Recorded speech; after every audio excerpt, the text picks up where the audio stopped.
Hello everyone, welcome to episode 20 of Last Minute FPL. This is the Gameweek 20 podcast, midway through the season. Hi Vikas, how are you?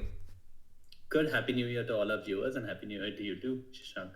Yeah, Happy New Year to everyone. I think things are going to settle down a bit. Like game weeks are still coming thick and fast, but after this we have a 10-day break and then slowly we'll ramp into the FA Cup schedule and League Cup schedule. So I think there'll be some more time to make decisions.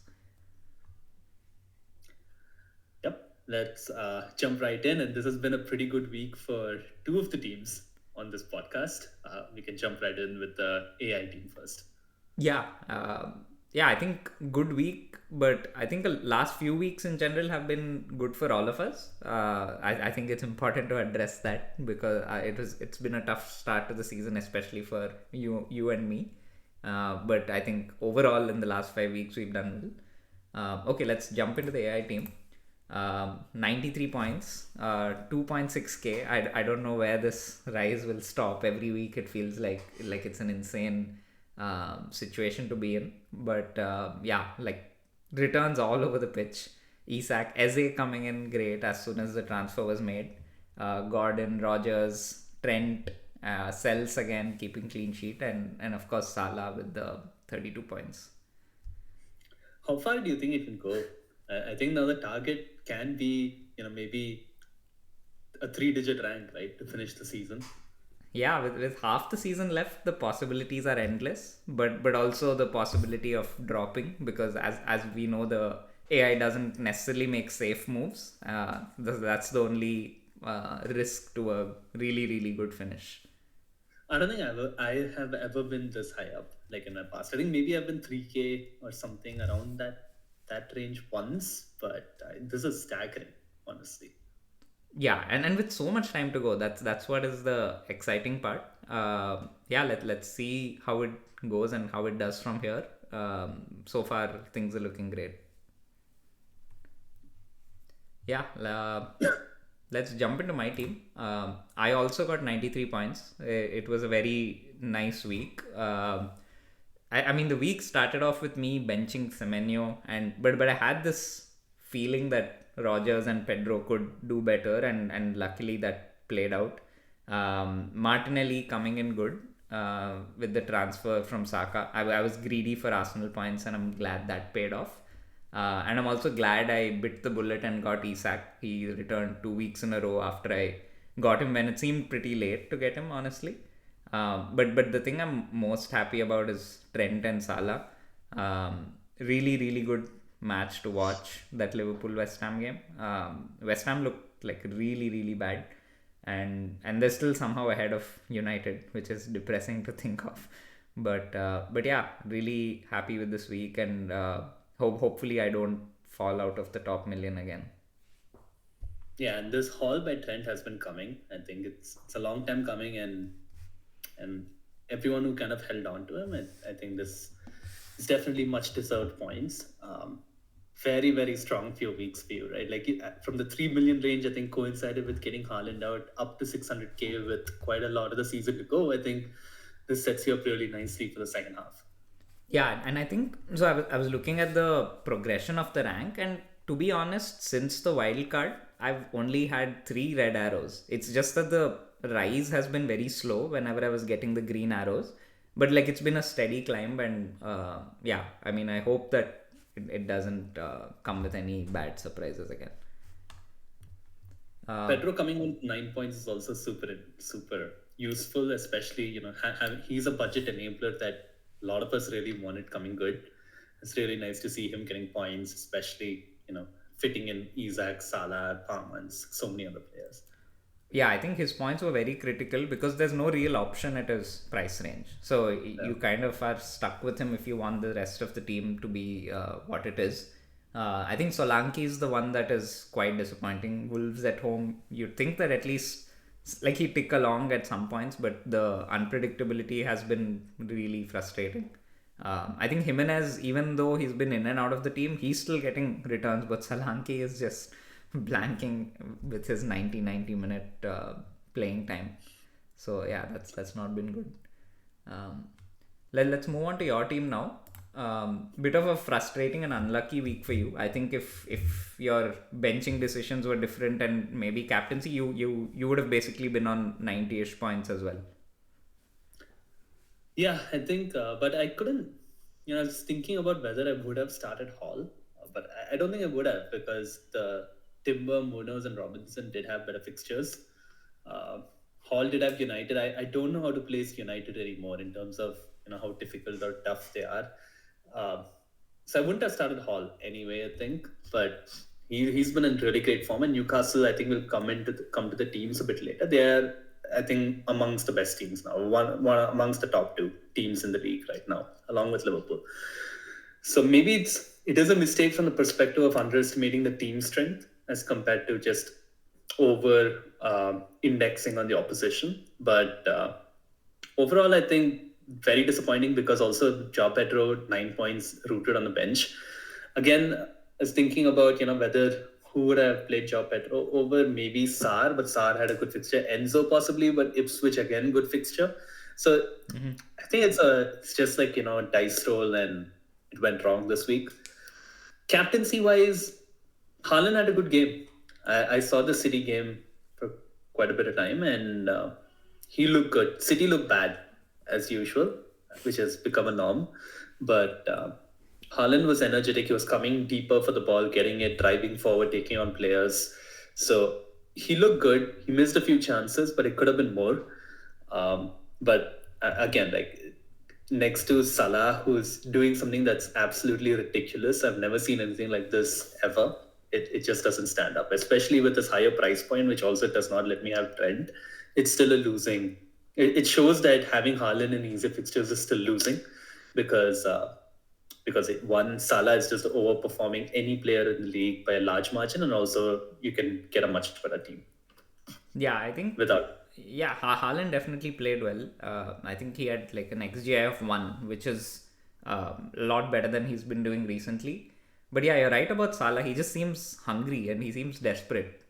Like one thing that really stood out to me was Slot made a lot of early substitutions, but he didn't take Salah off. Even when the game was 3-0 or 4-0 or even 5-0, there was ample opportunity for him to rest Salah. I don't know if it's the contract situation or like Salah just wants to break a lot of records, but he seems like a man on a mission. Like he's now reached 200 points and he's played only 18 game weeks. Like there was one game that was called off. I think that's staggering. Like that's not something that's been seen in the Premier League at least. Like it's something you used to see in the Ronaldo Messi years of La Liga, but I think Salah's like proving himself to be one of the all-time greats across leagues, not just the Premier League. He's going at like 1.5 goals plus assists per game, which is not normal. He has the possibility of beating both the goals and assist record for this season. It's possible, which would be, I mean, that's a Ballon d'Or winning season. Yeah, he's already on 30 returns this season, and there's half the season to go. He usually has that slump in Feb March. Let's see if that happens again. But yeah, one thing that is really weird to me is that every time I watch Liverpool play, it looks like Salah could have done more. Like he missed 2 absolute sitters, and like he still comes away with 16 points. And yeah, I think Liverpool as a team and Salah as a player are just on a different planet right now. Agree. The other disappointment in my team is Sanchez, who didn't play. I kind of expected that with the rotation because promoted teams last time Southampton, Jorgensen played. I was just hoping the substitute Brentford keeper to come in, but that didn't happen. But I don't think that would have been another 1 point or so. So not a major disappointment, but still something to keep in mind for myself because it might be time to move on. Maybe a few weeks down the line, nothing to rush there.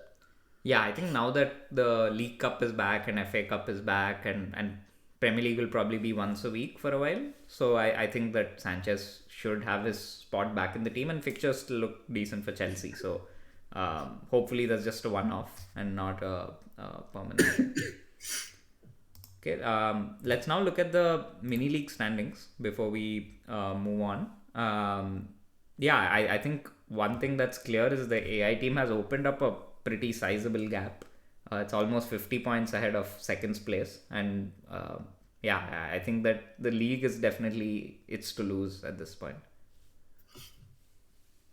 Yeah, easily. I think the gap has opened up. Team still looks great, and there are not many like without having Haaland. I'm just thinking, what are the avenues to actually gain rank? I'm not sure. Like with the AI team, um, yeah. But otherwise, I think there's still looking at your rank. You're up to 11th in the table, so steadily climbing up. I think you're right in the mix in terms of that cluster. Uh, Within a 20-point range, you can go all the way up to like sixth in the league. So you're like 20 points from sixth in the league. I think looking at your position, it's pretty strong as well. Yeah, there have been some ups and downs in the last few weeks in terms of the league standing for my team. But yeah, I think one thing I wanted to call out at this stage was 5 weeks ago, all three of our teams were at a much worse rank. Like even you've jumped from 4.5 million to 3 million, which is a 50% gain in 5 weeks. So even though this week was below average, I think overall the trajectory has been looking really good. And then same with my team. I was around a million 5 weeks ago, and now I'm 670k. And the AI team, of course, it was already at 38k, and now it's up to 2k. So I think a good few weeks for the first time in the podcast. So we should definitely celebrate that. I agree. All in relative terms, of course. I cannot celebrate 3 million, but I'll take a toast for your rank and the AI teams. No, but a 50% rank jump is still nothing to like criticize. Like it's you're doing the best you can, at least given the circumstances. Okay, let's look at last week's games. Yeah, some really high scoring games, and like the matchups when we looked at it, there was a lot of projection for high scores. I mean, we already touched upon the West Ham Liverpool game, but apart from Salah, I think what really stood out to me is that the assurance with which Liverpool play, like they can turn it up, turn it down, calm the game down, and like they'll have these bursts of 10-15 minutes where it looks like they're just suddenly going for the jugular and they create 2-3 really good chances. um, Trent looked really good this game. The goal he got was very lucky. It was a deflection that went in, but he created two chances for Salah on a platter, and that right side West Ham just looked really shabby and broken, and they just didn't seem to have the motivation to play. And I know that City's playing West Ham next, so probably a good sign for Haaland. Well, moving on to that, Salah's next playing Man United. And talk to me about Man United 0, Newcastle 2. Yeah, I mean, not much to say at this point. Two early goals. It was just like a big team playing a small team. There wasn't so much in the game that like it's just the same old for United. Little concerning how there's still so much of the season left. We've already replaced a manager, and there doesn't seem to be any sign of progress. The only saving grace I would say is Amarim still seems confident. He's still saying the right things. Like let's remember that he gave up a project where he was in the Champions League, doing really well in the Champions League, probably on his way to winning another league title, to come here. So the motivation will definitely be there, and he'll still have some time because it's still very very early in his United career. But yeah, I just don't trust the players and the attitude of the players as much anymore. And yeah, I think it also vindicates my decision to not go with United players as a blanket rule. Like irrespective of how they look, what their price points are, like players like Ahmad, Bruno, you just never know when the other shoe is going to drop with them. So I'm pretty happy just looking at other options. Makes sense. Uh, Ipswich 2, Chelsea 0, probably the shock result of the weekend.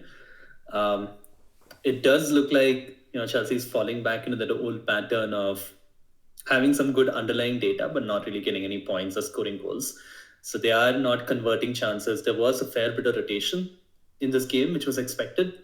But irrespective of who plays, I think they lost to Fulham as well, right, before Ipswich. They're right now, in a rut. They're not converting chances like how they were in the beginning of the season. I don't know whether they can get out of it, honestly. Like this, this is what I think a lot of people were worried about. That is, once they have a few bad results, whether they can pull themselves out, or it's just gonna start the pattern of being pretty bad generally, like how the last 2 to 3 years have. And I'm not confident. I'm not confident whether there can be a turnaround to kind of the consistent results which happen, in the early part of the season. Yeah, Um, I think that, I yeah, mean, they have the time now probably to just take a break and breathe and sit back and go back to basics, because I mean it's been three bad results, and probably that means that there's not going to be a title challenge, although they are still the ones really well placed along with Arsenal. Like assuming that Forest don't keep up their consistency. But I don't think it's alarm bells yet, because the start of the season has been so good, and it's not something people expected. I would still say that Chelsea's performing above expectations overall. But yeah, the last three games definitely concerning. But given that they're still creating chances, I wouldn't be too concerned with like owning Palmer or even Enzo, for example. I think there's still great FPL options. yeah. It's just I think maybe in that bench rotation, Enzo, I'm considering whether he should be an eighth midfielder. Like I'm not. I don't feel as comfortable starting him anymore with Palmer. Yeah, although like if we look at the data here, it says that Enzo had an XGI of 0.93. So and Chelsea over 2. So maybe it was one of those unlucky days where it just didn't work out. And Could be. So, and also Ipswich, like pretty surprising that they're putting up this resistance. Like it felt yeah, like they've had they a fair good few weeks, like especially in yeah. the underlying data, that there have been improvements there. Yeah, I thought they would be the ultimate whipping boys, but looks like Southampton are the ones who are like rooted to 20th, and Leicester have also not really put up too much resistance against the big teams. But Ipswich are showing some signs of a fight. Let's see if they can get into that relegation fight, because currently they're still rooted to 18th. But with the teams above them like Everton, Man United, and other relegation battlers, let's see how that goes. Nottingham Forest with another clean sheet and win with Wood scoring. This is, I mean, the can they keep this up throughout the whole season? Like it's getting pretty ridiculous. I thought they will definitely fall off, but they're just going on and on. Yeah, I think Wood has kept that consistency kind of. Like he did have a slump, but scored regularly enough, and in this game he got a goal and an assist. But the defense has just looked so outstanding, like both against Spurs and in this game. They've just looked so assured. I saw the highlights, and I think like I got Henderson instead of Sells because I wanted to save that point for, and I immediately have buyer's remorse because Sells looks Yeah. like Forest looks like a top team. They don't look like a like typically if you have a top team for 5 million, you do go for them. So yeah, I'm definitely questioning my decision, but yeah, both Wood and Aina, for example, he's the top scoring defender still, and yeah, Forest looking really good. I also want to touch upon the Brentford Arsenal game. It was interesting to see how Arsenal would play because Havertz was out as well. Jesus looked really good. He got a goal and an assist too. And yeah, I think they still have that coherence in attack, even though they don't have Saka. Even when they're missing players, they're still finding a way to create chances. But what's really impressed me is their defense. They did concede this game, but the XG conceded was only 0.29, and in 6 of the last 8 games they've conceded less than 0.3 xg. So it's like they've gone back to the really stingy Arsenal that we knew in the last 2 or 3 seasons. And I think for now I'll still keep that double defense, even though fixtures are slowly turning. Saliba will still be the first player for me to leave if I want to put some money in attack, but for now I think they're looking really solid. And yeah, I agree. I don't think there's any rush to get Arsenal players out. I do want to call out that Timber got a yellow card, so he is suspended. Um, so that's another downer for my team. Yeah, I think Timber and Rogers as well. Even the AI team has both of those players, and Cunha as well. Now Cunha finally got a suspension, although it's just for 2 games, and one of them will be in the FA Cup. So if managers want to bench him for a week and still keep him because he's still getting the He's returns. Yeah, Although Wolves fixtures do get tougher, they again got 2 goals against Spurs defense. Yeah, I think I don't know how long Ange can continue this style of football. It'll also be interesting to see what happens in the League Cup, because now we have some big teams playing in the League Cup and a blank game week 29 coming up. So it's probably a good time for us to save transfers and see how the League Cup semi-finals play out, so that we get the clear picture of what's going to happen in that blank game week. Excellent. Cool. Let's move on to next game week's games. I think the two clear standout games, City and Liverpool, both projected to score 2.75 goals against lower half opposition. That's crazy. Like the same odds for West Ham and Man United is like, I mean, doesn't sit right with me. Yeah, I mean, two things, right? Like, even when United were fairly decent when they were challenging for top four, or like even in the seasons where they came second or third, Liverpool at Anfield has been a really tough game for them. Even in the last 4 or 5 seasons, and they've lost 5-0, they've lost 7-0. Salah's got hat tricks. So, I mean, this one fixture, I would still agree, and add to that what's been happening this season. I think it makes sense. And probably City's recent struggles have pushed them down a bit. Otherwise, probably you'd see that projection also being a lot higher. But again, I think this puts you in a Haaland Salah debate again. But I think seeing how West Ham played last game, and also when you chose not to captain Haaland earlier in the season, probably makes you lean towards Haaland again, I'm guessing. Yeah, it's on Haaland. I'll stick to the plan that I originally had, which is Leicester and West Ham. I will go with Haaland. Yeah, I think it makes sense. Like, especially having seen West Ham play, they just seemed so devoid of ideas once they went one down. I think the only question is they could score, but defensively they just look very bad. Kudus. The only issue is City are poor. They're not like West Ham. City are a bad team at the moment. They don't create as many chances. Liverpool create chances for fun. Yeah. Like Salah gets a lot of chances, so he's able to score.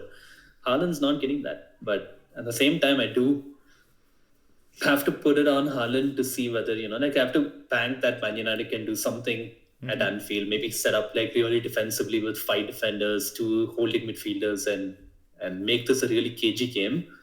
And City just kind of have a good day and get 3-4 goals, out of which Haaland can have 2 or 3. That's the ceiling that I want to go for. Yeah, I think you're right in thinking that United have had they have had the odd good game versus Liverpool. They did well in the FA Cup last season. Even when Ten Hag first came in, they dug deep to beat Liverpool at home. So they are capable of rising up to the challenge on like odd games here and there. But completely objectively speaking, I think it's really tough to bet against Salah and Liverpool in the current form. The only question I had in the previous game was potential rotation, but seeing him get 90 minutes and seeing him run hard, like even in the 95th minute, 96th minute, like really going for goals, I think their motivation will be even higher. Like they have a chance to put the title race to rest, like by Jan or Feb. Yeah, so I feel like that motivation factor will also be there. Agree. If I was where you were, there wouldn't be a debate. I just captain Salah and get my points elsewhere. Yeah. Also, I don't have Haaland. I don't have the dilemma, so it makes my decision a bit easier, especially when Palmer has like a slightly tricky game with Palace away. That's a game I never trust. Like it's Palace is the most unpredictable team. Yeah. I think one interesting game here is Tottenham versus Newcastle, a game where you could see a lot of goals both directions. I'm hoping that Solanke comes good, but I think it's a really good fixture for Isak and Gordon owners. We'll go to the team data, but over the last 5, Tottenham are the worst defense in the league. They're absolutely the worst defense. And Newcastle are one of the best teams. So this could be a really great game for Isak. Yeah, not at all surprised, because so many of these games with Tottenham away, especially, like when Tottenham's playing at home, they've looked even worse defensively, which doesn't make sense to me. But that's how it's been playing out. Like Chelsea scoring a lot, so Liverpool scoring a lot, and now we have another good attack visiting the stadium. So yeah, it could be a really high score line. Um, and the last game I want to touch upon is the Villa Leicester game. It's also projected to get a lot of points, and Watkins is nailed on to start because there's no Duran. That could be a good differential for managers moving on from Cunha, or like not just the suspended players, but also a lot of managers looking to just free up some funds. He could be a good option. Agree. Yeah, it's just really unlucky Rogers got his Yeah. suspension for this game. But yeah, if you have Watkins, great short-term punt. I don't think it might be a whole long-term, but if you have a free hit this week lying around, you're going for Watkins would be in that team. Makes sense. Cool. Let's move on now to the fixture ticker. Like a lot of things have changed on this fixture ticker. Chelsea are slowly moving down this table with the City away game coming up, but all the other four games still look really good to me, and I think they would still be my go-to premium team in terms of trying. Like you have a triple up on Chelsea, and I don't think you should be worried about it or looking to move away. I'm not encouraged with the triple up because of the form. Like if the form was still good, these are good fixtures. But now, if Chelsea's playing like a mid-table team, which they can, like that's the history, then Palace, Bournemouth, City all look difficult. Wolves maybe slightly easier, West Ham slightly easier, but three out of the next five look difficult. And clean sheets look even more difficult. So I'm not certain about buying into Chelsea, but at the same time, apart from Sanchez, I'm not looking to sell either. That makes sense. And I think most of the other teams that have good fixtures are the mid-priced or the budget options. I think Fulham still look good. Robinson is clearly a good option. He's getting the attacking returns. I wouldn't go near any of the Southampton players. And with Palace, I think Munoz, Eze, and Sarr all looking like good options. Yeah. And out of the other premium teams like City and Liverpool, like City still have a really good next three. So I think your plan to maybe captain Haaland for even the Ipswich game, if that makes sense. And I don't know about Brentford away. Like statistically, it's been tough. But with Liverpool having Forest away, you can still go with Haaland for that game. Difficult. Yeah, maybe. If Haaland, comes away with a brace or something against West Ham, that'll be then 2 games in a row he scored. Then that would tempt me into going with the captaincy for Brentford. Yeah, but I think like your plan of this set of fixtures with where Haaland, like if you evaluate Haaland's set of 4 as easy as Salah's set of 4, it'll give you the best chance to gain over the Salah captainers. And agree. I probably will captain him over the West Ham, Brentford, and Ipswich. I think I'll just go for it. It can't get much worse, honestly, and I just have to aim for that ceiling. Because Liverpool do have tougher fixtures too. They have United. I don't know, like it's always confusing with United for me. But United, Forest, and Brentford, not very easy. United might be, with their current form. So I will go with that ceiling for sure. Makes sense. And Arsenal also have pretty decent fixtures, right? Brighton, Tottenham, Villa, Wolves looks fine. Looks fine, especially with Martinelli. I think at 6 million or something, that's a great shout. Yeah, from an attacking point of view, it does. Although it's still quite unpredictable once the cup games come into play. They don't really have a deep squad. So if Arteta decides to play Martinelli in the FA Cup, looking to, I mean, he shouldn't ideally because he's been getting 90 minutes. Although defensively, I'm not so certain because Brighton and Spurs can easily nick goals against them. So little concerned as a double defense owner, but given their stats, I think the optimal play would definitely be to keep them through till at least the City game. Makes sense. Anything else? Any other fixtures you want to touch upon? I think that's it. Like because mostly the budget options like Pedro or Rogers, you just want to keep them irrespective Yeah, of I fixtures. think there's no such single team to target. Like Yeah, looking at these fixtures, it's more of just hold and rotate around because there is no clear great run of fixtures, maybe apart from Fulham, uh, where I think like a lot of managers already have Robinson. yeah. I think the only fixture turn would probably be for Wolves. The next four games are not the easiest. They're Forest, Newcastle away, Chelsea away, Arsenal at home. And I mean, Cunha's suspension timing couldn't have been any better. But in general, also, I think even if he's just missing one game, it might be a good time to move away from him. Makes sense. I do still have Semenyo, and seeing Bournemouth bottom of this table, he's probably going to feature more on my bench in the upcoming weeks if I don't move him on. I think it's okay as bench player to get him in occasionally or someone gets benched. Yeah, but I think seeing this, what is enticing for me is the like this week I'm okay playing him for Everton at home, but after that it's a good switch to Palace. Like Palace have Leicester, West Ham, Brentford, and United, when Bournemouth have Chelsea, Newcastle, Forest, and Liverpool. So I think that makes a good move to Sar, because I think Sar was very unlucky not to get anything against Southampton. He had an XGF more than one, but Eze was the one who came away with 10 points. I think Sar is due.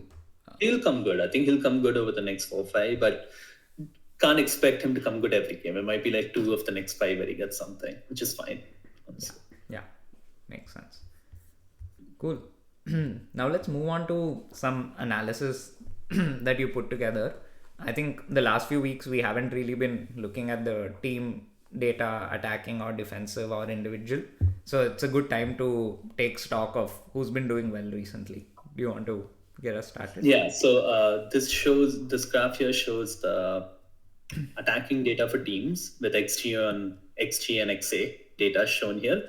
Top right is good, bottom left is not so good, and that's kind of how to view it. And what this clearly shows is there are two standout teams in the league, Newcastle and Liverpool, in terms of attack. So they're the teams to kind of pile up upon maybe 5 weeks back, but they still look good. Like, fixtures are pretty decent. They're still playing well. So again, not a bad time to jump in. I think for Liverpool, there's probably, Salah's just the only one. And I don't know if I'm comfortable going with anyone else, but Trent is a great option because he contributes to the attack massively. And for Newcastle, I think there are quite a few options for Newcastle, like Murphy or Gordon, who are interesting because they are such a good team right now on paper.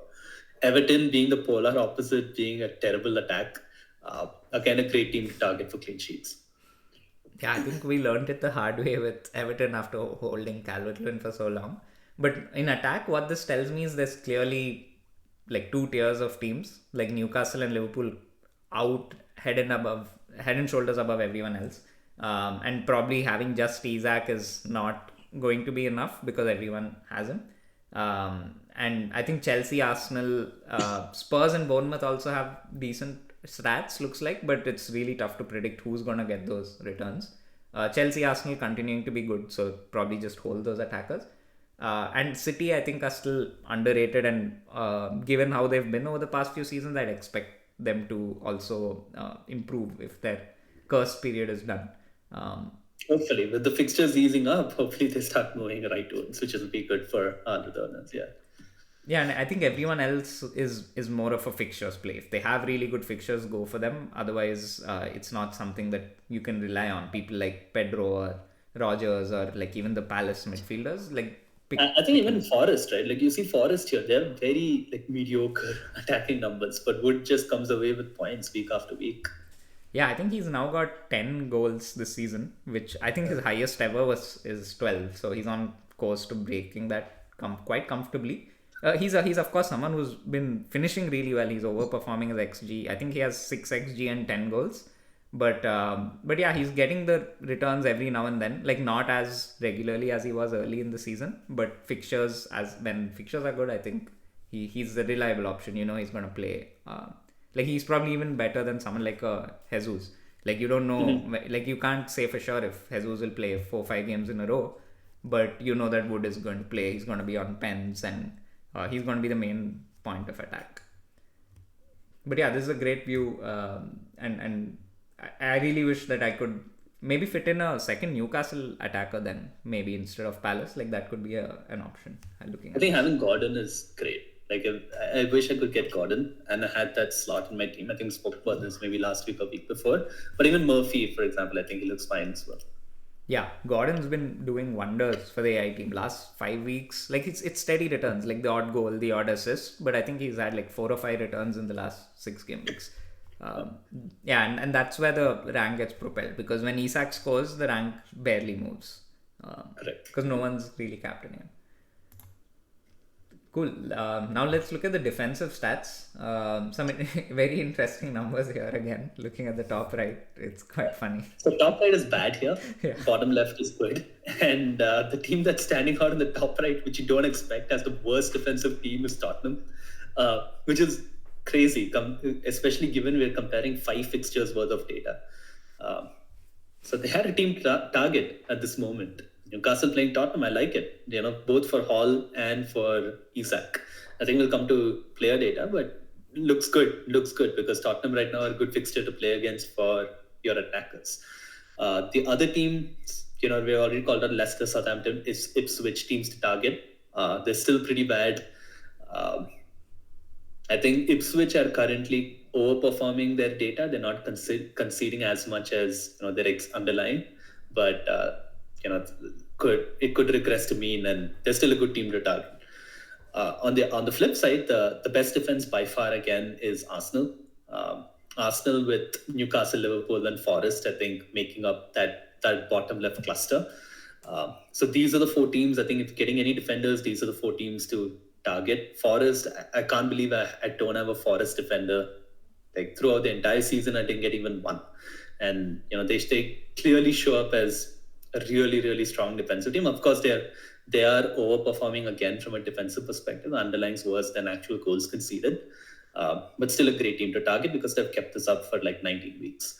On the more budget side, Everton again overperforming greatly, but still a really, really strong defense. Yeah, I think I'm not surprised to see Spurs being so extreme. We've seen their style of play, and also they did play Chelsea and Liverpool recently. But I think the Newcastle game could go very similar. It's a good team that they're playing against. And I'm very surprised to see Forest and Everton where they are. They are like slightly overperforming, but and even Wolves, for example, their expected goals conceded is also alongside Everton and Forest. I think Ait Nouri also got a couple of returns in the last 2 game weeks. But yeah, Liverpool, Newcastle, and Arsenal. I think this also tells me that Hall is a really, really good option because Newcastle in attack and defense, and he's been creating a lot of chances. And he'll get the bonus points as well whenever they keep clean sheets. I think looking at this data is the miss I think I've had because benching Hall is not a good idea at all. Like if you have Hall, I think you just play him because they're a top team. It's as good as having like an Arsenal defender. They're a good team in attack, good team in defense, and I think you just play them. It's no point benching him because he's cheap. He's genuinely like maybe a 6 million option given how the team is performing and how he's performing. Yeah. And I think we can continue targeting Ipswich, Southampton, and Leicester like we've been. I think Ipswich's entire overperformance here is from the Chelsea game where Chelsea had more than 2 xG and didn't score. Leicester and Southampton continuing to be bad defenses. Wolves have clearly grogged. Chelsea showing up here as pretty bad defense. Like they have like 9 xG conceded or something over the last 5, which is a lot. It's a lot, and it shows in the results. Very porous, worse than West Ham in terms of a defense, which says something. It's a clear slump. I mean, it's a loss of form, maybe a loss of concentration, because they were so good for so long, so consistent getting the wins. I think, like, if you remember the Fulham game, loss of concentration towards the end. Against Ipswich, you don't expect them to concede 2. Against Everton, they were frustrated. I think it's just a loss of form. Because it's also this is just the last 5. So I think Chelsea is one that you can say is more of a variance. I think I do want to call out Man United as well. They're not as bad as a defense as what the actual goals conceded are. In terms of underlying, they're actually the top 7, top 8 defenses in the defenses over the last 5. But I don't know why. I don't know why it is that they're conceding way more than what they're expected to. I mean, that's been the story of the season, right? Like, it started with them getting a lot of XG but not scoring. And and once Amarim came, it became the defensive stats became weird. Like, they were not conceding so much XG but conceding a lot of goals. I think it's mainly due to the fact that they're making a lot of mistakes at the back. So you won't necessarily see that in XG created, but like, for example, if Onana makes a mistake or the defender makes a mistake, it won't it's going to be a short goal, but it's not going to show up in the XG. But yeah, I think it is something to keep an eye on, because like, if we have to look at it completely objectively, whenever United have good fixtures, their defenders are cheap. So if you want to go with someone like, because they are basically on the same level of XG conceded as Wolves and Everton. So you have to treat them like such a team where you can't expect something too much. But interesting to see that Wolves have kind of broken away from that. They were the whipping boys for a majority of the season. So I think the manager change definitely helped them. Yeah. Cool. Now let's look at individual players, and this is also very interesting to see, because I think this is something we've not looked at for a while now, and I'm curious to see what the data shows. Yeah, again, we're talking about kind of expected goals and expected assists for forwards, top right good, and the player that stands out in the top right is Alexander Isak. He is the standard option for forwards. I think without him, you're at a massive risk in terms of betting against data. So I think if you don't have him yet, he's still worth getting, because Newcastle are a great team, pretty decent fixtures coming up. The other thing which stood out for me is Chris Wood doesn't have great data. Like, he is trending towards the bottom left, and there are some players that are omitted in this chart that are even more towards the bottom left. But Chris Wood is doesn't have such great data, but I guess they just either really get really good chances or he's very clinical. Yeah, slim pickings when it comes to forwards, right? Like, Isak is a no-brainer, but everything else is kind of up in the air. Let's say that Joao Pedro is the only one at his price range who's playing regularly, so we'll keep him. The third forward option is really and talking about the Joao Pedro, like, it also shows from the data that he is not getting into those positions as much to score, whereas he is pretty up high in terms of assists. So he's taken on a more creative role of late. Yeah, I think with him it's almost like you're in a position where you have to take whatever you get. With Rodgers doing so well, I think it's helped that you don't need that 8th attacker. I mean, you don't need him to be a 7th attacker always. He can be on the bench, maybe rotate with Rodgers. But that third forward spot, I think it gives us some freedom to, pick anyone. Like, you can look at the fixtures, like gamble on someone who you think is underperforming. I think Havertz is a good option if he's back in the team. He's still around 7 odd million, and I think Jesus is another one who could, like, I'm trying to think of players who could have a good ceiling and can propel the rank at a decent price point, because now there is that Cunha spot that's opening up for a lot of managers. People are moving away from Raul. Like, Watkins is another gamble that people could go for. But apart from that, I don't really see. Maybe Mateta with Palace's good fixtures, but no one seems like an out and out obvious pick. Yeah, I mean, just look at Cunha's data as well, right? Which again shows how sometimes you can't completely look at data. He has less than 1 XG, maybe like 1 XA over the last 5, and he has like 32 points, which is crazy. Like, I mean, it's 3 goals, 1 assist over the last 5 with like this type of underlying data just shows again like what a good player he is. I think this data just shows that some players are very clinical, really good players, and good to own and respect. Yeah, I think Cunha also across the season he's been doing that. He's been finishing really well. I think 3 XG and 10 goals. Like, it's something crazy like that. So yes, he is outperforming his XG, but he's also a really, really good player. Like, he's an excellent finisher, and I think he's probably someone who you can expect to see at a bigger club next season, for sure. Any thoughts on someone like a Gakpo, or like you just wouldn't go there because of the risk of minutes? I think I wouldn't go there for minutes, because it's so hard to predict Liverpool's forwards. I think if not for Isak, it looks really hard to select the next two forwards. I'd rather have João Pedro because he's very cheap, enables a really strong midfield. But apart from him, Haaland pretty good. Haaland looks like is the next best forward, and but at 15 million is like much worse than Isak, and I can't really recommend Haaland, and it looks really difficult thinking about two forwards. I think it has to be probably Chris Wood and Pedro for me. Yeah, I think Solanke is going to leave my team soon. I've been saying that for a while. Data wise, he doesn't look too bad, but I just don't know. Actually, there's one really important stat that I recently found out that in the last 8 seasons across all leagues, Solanke has the worst performance when it comes to XG versus goals. Like he underperforms his XG more than any forward in the top 5 leagues. Like he's second or third. Like if you look at each season wise, his 4-5 seasons are all in the top 10.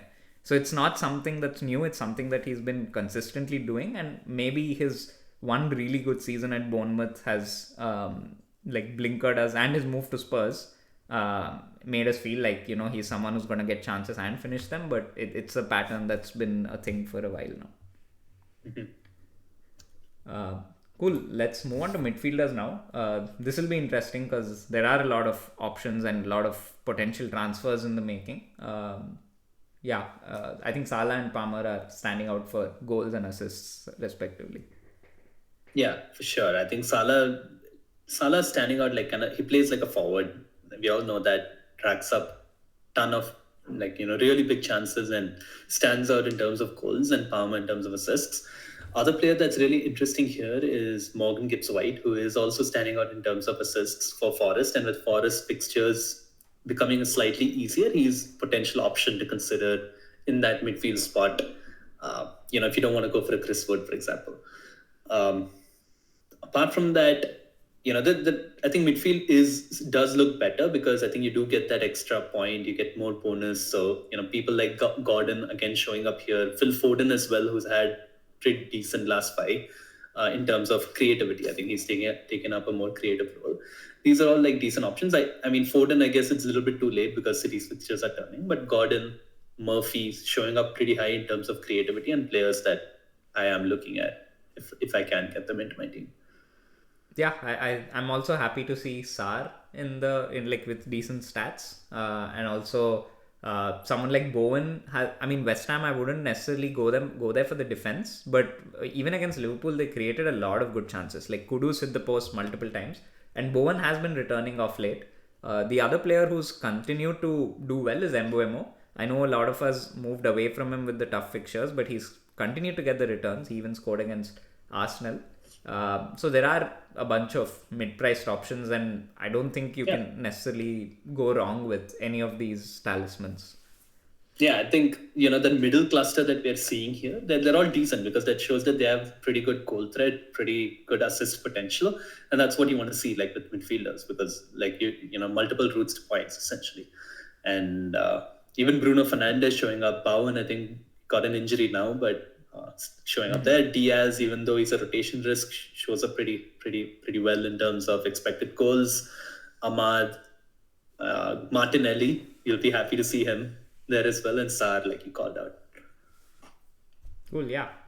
Interesting. I think this is better, more exciting view than the forwards for sure. Like there seems to be a lot of potential transfer paths.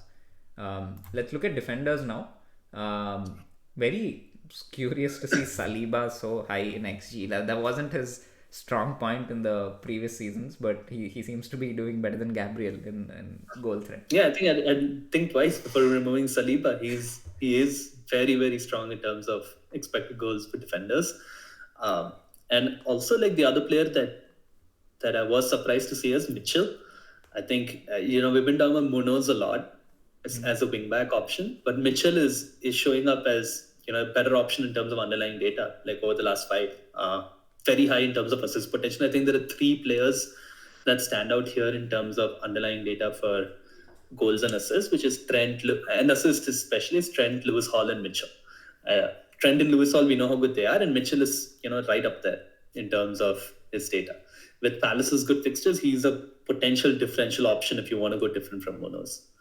Yeah, I think Lewis Hall being almost identical to Trent is amazing. Like it's a clear green flag for him, and I think it's convincing me more and more that whenever I move away from double Arsenal defense, it should probably be him. Assuming that Newcastle's fixtures are still decent, but seeing how good they've been overall, I think maybe he could even be fixture proof.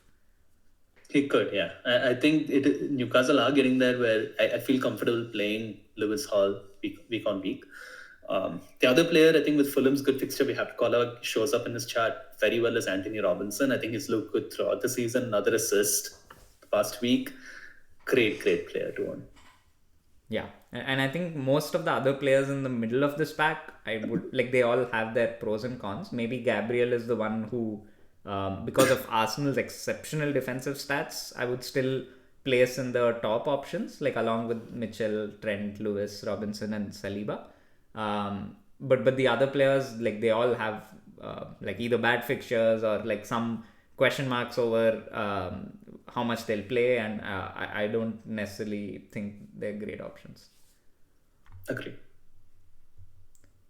Cool. Yeah, I think this was a very important and interesting analysis to look at. Definitely should keep us like making more informed decisions for the next few weeks. Good time to take a stock of things. Yep.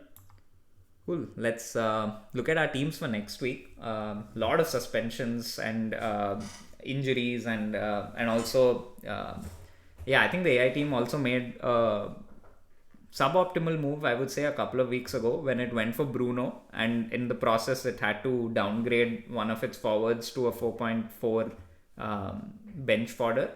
So this week with two frees, I think what it wants to do is reverse that, because Rogers is also out and Timber is also out. So the moves it's considering are Cunha and Stewart out to get I think it was Havertz and either Wood or Wissa. I think, the team overall doesn't look necessarily great for this week, but I think the fixtures are such that they could still be very high scoring. Like with United and Spurs, and even Chelsea haven't been that Gordon great. in Isak against the worst defense in the league looks pretty Yeah. good. Yeah, I mean it's just that what it could have been with Timber and Rogers on the bench, so that like having to play Mikalenko and having to play maybe a Wood or a Vissa doesn't feel as optimal. But yeah, I think still a good team on paper, and it's important to remember that everyone around its rank will also have similar problems. So I think a very strong position to be in. And captaincy on Salah, not Palmer, for the AI Yeah, team. yeah. I think there was a phase where Palmer was being projected higher than Salah for a few weeks, but I think the Salah's form has really flipped that on its head. Like he's, I think almost like there was a point where it was less than 0.1 the difference between them, but now the difference is more than 1 point. I've noticed that the AI team gives a lot of importance to form. Like it's very quick to like the prior like for players like Havertz, for example, it keeps them in the team for a long time based on the priors. But when it comes to captaincy, it's very quick to switch to the informed player. So yeah, that's been interesting to see. And yeah, Salah is like head and shoulders above Palmer right now in projections. Makes sense. Yeah. But yeah, 2.6k, and I'm hopeful that we could see a 3-digit rank sometime in the future. Like even if it like How far away is it, like from the top 1K? I don't know points wise, but I don't think it'll be more than 15 points, maybe 20 at most. And Very exciting. yeah, Could be in a week or two then. yeah, like definitely a season of a lifetime. It's been steady progress. I think last year it finished 26k. A couple of years ago it finished 53k. So it's been coming and like steady progress, but yeah, things seem to be working out well this season. Moving on to my team, current plan is to save a transfer. I would have loved to play Rogers over Pedro this week.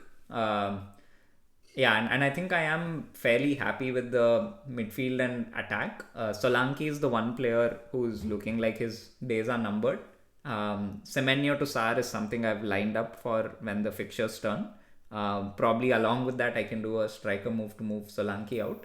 Little bit of buyer's remorse with Henderson, but like now I've like bought him. I just have to keep him for a while because the fixtures are still pretty decent after this Chelsea game. But yeah, otherwise it like I mean most of the players in this team are part of a long-term plan, right? Like players like Arsenal double defense or Salah and Trent or Palmer. So I'm just gonna stick with it. Yeah, looks a really strong team again.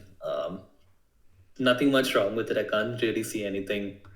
Of course, that bad luck with Rogers, but really good team. Captain Salah for sure, or slightly thinking about Palmer or Palace and United. If United, you think United will put up a strong defense? No, I think I'll 99% stick to Salah, but the only 1% question would be Isak. I don't think I'll captain Palmer. There is a like slight temptation to do Isak, but I'm not that kind of manager. Like I'll just stick to Salah and hope the other boys do the differential job. One option though that I am strongly considering, and maybe in a couple of weeks, is moving Martinelli to someone like a Gordon. I think that position could be the place where that sevenish midfielder can take up they can take up that spot. But this week I don't think I'll be making any moves. Yeah, makes sense to me. Cool. Moving on to your team now. Yeah, I think I mean your team looks really good. Some of your decisions have been made for you with the suspensions. But even though Hall is playing Spurs away, I think he could get attacking returns, and Robinson with Ipswich is also a great option. Captaincy is probably the only thing that you're risking, but but given your long-term plan, I think it makes sense. Yeah, before the suspension, I would have started Rogers and Timber instead of Munoz and Pedro, probably. Yeah. But I'm not. I mean, I'm okay. I'm okay playing Munoz instead of a Timber, for example, because Chelsea, we did see their data, not very good defensive data. Munoz could get a goal. It's possible. But Pedro and Rogers is where I think there will be a hit because Arsenal are so good. Like they are winning games, they're resolute, and I don't see Pedro coming away with many points this game. Only thing to remember though is I think in game week 3 or 4 earlier in the season, I had Pedro and I benched him and he scored a brace against Arsenal. Granted, it was against 10-man Arsenal, but I mean now they're at home and he'll definitely have some good memories from that time. So who knows? Like at least the decision has been made for us, and now it's just hoping. Yeah, just stick with it. Again, I'm not going to make any transfer. I think I'm not going to make transfers over the next three or four, unless I'm forced into it, because I think my team's fine at this point. It's whether it clicks or not. And once City's fixtures come to an end, like I think after the next 3 or so, I will need those 3-4 transfers to spread the money from Haaland, so I am saving for that. And great time to save transfers because a couple of things are happening in the next few weeks. One is the assistant manager chip is going to come into play, and like I was looking at the projections on FPL review, Liverpool and Slot are projected to get a lot of points, but what's interesting is with United being 14th and their fixtures kind of easing up, they're actually going to play some teams who are 5 spots above, multiple teams who are 5 spots above them, who you would theoretically think they could beat. So interesting for sure, because they are currently, like with the probability taken into account, of course, because they could still lose those games. They're projected very high as well. So seeing where the league table shapes up and keeping transfers saved could be helpful. And the other thing is the blank game week that's coming up with blank game week 29. It'll be interesting to see whether it should be a free hit that week or whether we can build using transfers. So I think how many ever transfers you can save in the next 2-3 weeks will definitely help. I'm really excited to get rid of Haaland. I just can't wait to see what I can do with this team once Haaland leaves. It'll be like so much money and I can literally get anyone, and I'm really excited for that moment. It is like a superpower. Although like the budget options you've picked have been doing well. Like it's not like the handicap can sometimes help you in being forced to find some cheap gems like Robinson and Hall, for example. You may not have gone for them if you had the extra budget. But yeah, I think definitely say upgrading someone like an Enzo or maybe even someone like a Sar when you have the money freed up. Like especially if you have 4 or 5 free transfers, it's like a I got one rupee 9 card. million by selling Haaland to Wood. Yeah. I can literally do anything in the game with that. The math is just ridiculous. Like I can't, like, can you imagine what the pricing will be next season? Like when Salah can be like 15 or 16 million, and Haaland will probably be the one dropping down Yes. to 12 or 13. But they priced them well. I think Yeah. everyone had Haaland in the beginning, then they moved off. Maybe, like it's good pricing because Yeah. makes the game more interesting. Yeah, for sure. No one could have predicted the fall of City this season. Yeah.